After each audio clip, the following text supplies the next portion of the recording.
So recently I watched a video from Rob Braxton Tech. It's a video about phone number privacy. And there were some things that I agreed with that he said and some that I didn't. I left a comment, but he deleted it because I guess I was more correct than what he was.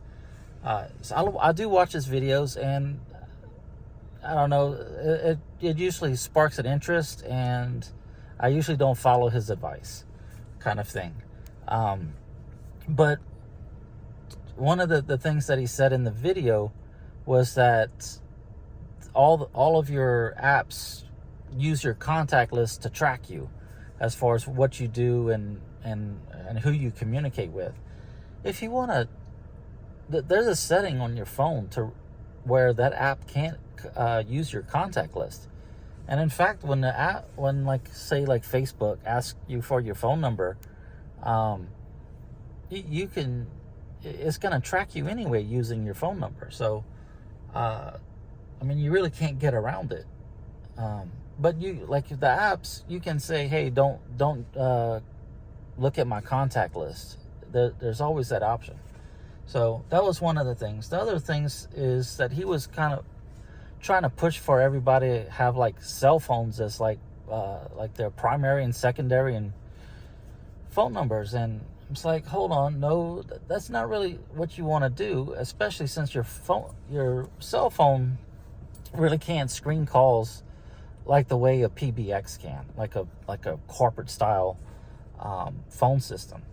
And so what I commented about was that, hey, use Google Voice as your primary number, use your cell phone as your secondary number, but only for two-factor authentication, like with your bank or some other entity that you really trust.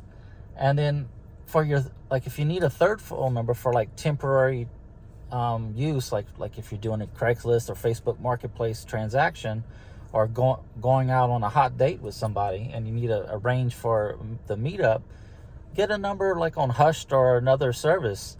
That way you're not giving out your real phone number, like your Google Voice phone number, and you're not giving out your cell phone number. Because like with your cell phone number, if you're kind of gullible, you can be tracked if you open up links using that cell phone number, because they can kind of get the IP address of where you're connecting from and track that IP address, like where it's located at. So what I recommend everybody do is sign up for Google Voice. It's free. At least right now it's free. Google already knows all about you. They know more than what you really want them to know. So just sign up for Google Voice. Let them record your voice and everything and feed their AI system. And give out that phone number to everybody, your friends, family. Use it for everything you sign up for. Just because with Google Voice, you can actually kind of route calls in a similar way you can with a PBX system, but it's only for incoming calls. Outgoing calls you really can't route that. But for incoming calls, like for my wife, at one point I had it forwarded to another number when she called, because where I was at, there was bad Wi-Fi and the cell phone signal just didn't reach inside the building. So I had my number forwarded to my desk phone. For, like if you have spam callers or like telemarketers that call all the time, like you can have that listed as anonymous callers, and you can have that forwarded to a separate voicemail. You can have different voicemail greetings based on who calls, and it's not by like a group of people. You can base it like my dad can have one voicemail greeting, my mom can have a different one. It just is very configurable. And then with Google Voice, you're not limited to just your cell phone. You can also use a tablet or even your computer. I usually talk to people using my computer because I have a nice headset and microphone to where I don't talk too loudly and I can hear very well with what people are saying. When I'm using a cell phone, the I can't hear that well because I have tinnitus, and so it kind of, other sounds outside of my hearing space or inside my hearing space I can hear, and it just distracts me from the phone call. So yeah, you can answer it anywhere you have internet access. The other thing about having Google Voice is, say like you have a prepaid monthly plan, and you forget to pay it one month and they cut you off. Well, guess what? All the people that are going to call me are going to call me on my Google Voice number. And so all I need to do is just be in a area where there's Wi-Fi or some kind of data access. That way I can still receive and make phone calls. I can send messages to whoever I want. Yeah, so that's kind of my thing on Google Voice. On the other hand, if I want like a temporary number, I'm using a service called Hushed. There's an affiliate link in the description. And Hushed, you can have a number for like 7 days. They have a 7-day plan. Or you can there's a lifetime plan, which in the link is going to link you to their lifetime plan that they're selling for, I think, $25. And I also have, right now, I'm looking for a job. So I have a year-long subscription, like unlimited minutes and text. So I can get a job, and so when people call me, I know that the people that are calling Hushed are from that type of service that I put that number on. So that makes it really nice to have that. That way I know that, when that app shows up, that it's like a notification for that app ringing, then I know pick up. With Google Voice, I kind of screen my calls. I usually let people leave a message and then I'll call back.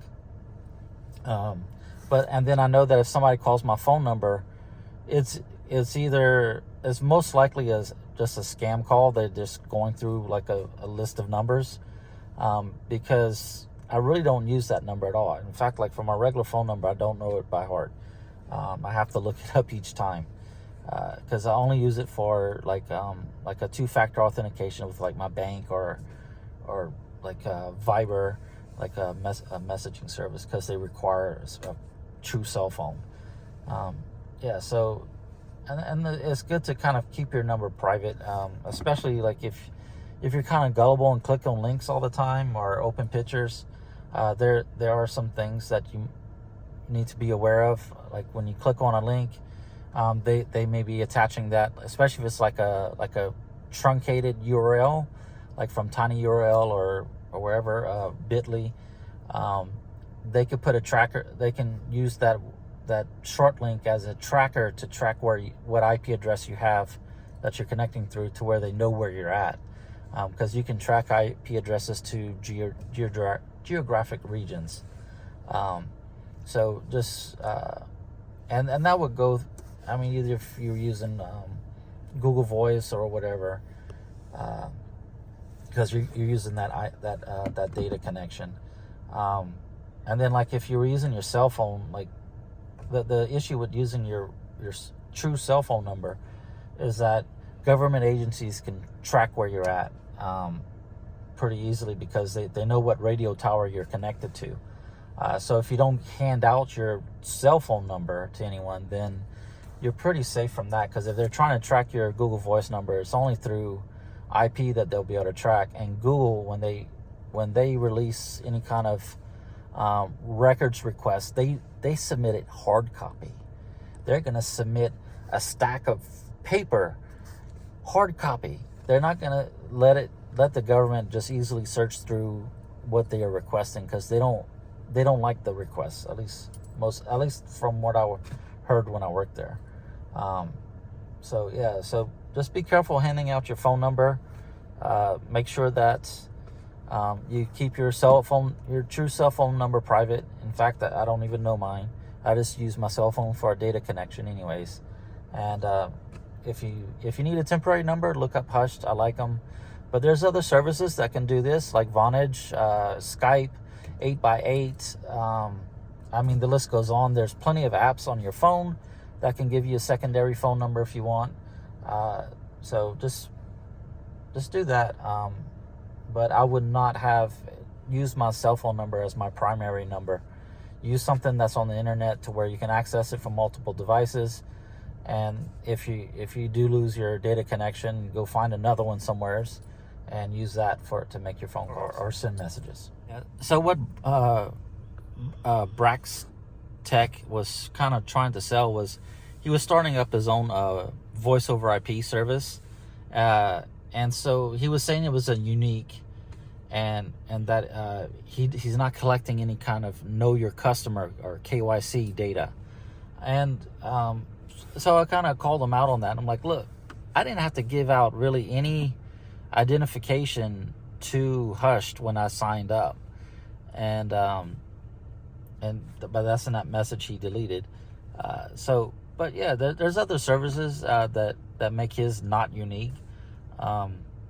And then like what he's trying to do, like, because as people were commenting on that video, some of the stuff he was doing is kind of, I don't know, I would say borderline illegal, because he was going to allow them to use 911, like place 911 calls over that service. But if you don't collect their address and tag that address to the phone number that you give them, then you'll be contacting the wrong emergency service or emergency service location. Like if I signed up for it and I don't know where he lives, just say he lives in Canada somewhere, because I think that's where he is, and I call 911, then it's going to dial the 911 service over there where he lives and not in my location. So he needs to address that. Yeah, so with his service that he's wanting to provide, if you dial 911, if he doesn't set it up right and use your information, like your address and your name, then the 911 service that will be called is in his location and not yours. So, and from my understanding, there's no forwarding between 911 locations, like what I forget what they call it. But yeah, so you would be calling a 911 in Canada instead of 911 in Atlanta, Georgia. So yeah, that can be kind of bad in a way. And then the other thing is, like, I think he was going to try to, I think he created his own messaging app and phone app for your phone, but he was also talking about using apps like Zoiper or Linphone or something like that, where it directly connects to a SIP agent, and those are kind of battery hungry, because it's like an always on connection. It's a persistent connection between your phone and this server, whereas like apps like Google Voice, Hushed, Skype, Vonage, whatever, all those are like a push notification. So your phone's kind of just listening or looking for a push notification. When it gets it, then it starts ringing. So anybody that's using one of these apps to connect directly to their SIP account with him, it's gonna drain your battery power pretty quickly, at least a lot quicker than what you normally have. So his solution, it's a halfway thought out, I think. It's nothing unique, and there's better solutions on the market. So I mean, with his videos, I do watch his videos, but it's something just to kind of get my interest, because he touts himself as like a security professional, as far as like computer security, like kind of virtual security type stuff. But I usually just kind of watch his video. I'm like, okay, that's interesting, but not entirely correct. And that's pretty much been all of his videos. I don't think they're very well researched. But yeah, and then with the phone number privacy issues that he's talking about, there's better solutions, and some of the issues he brought up can easily be mitigated by turning off like access to contacts on your phone settings. So yeah, that's my 2 cents.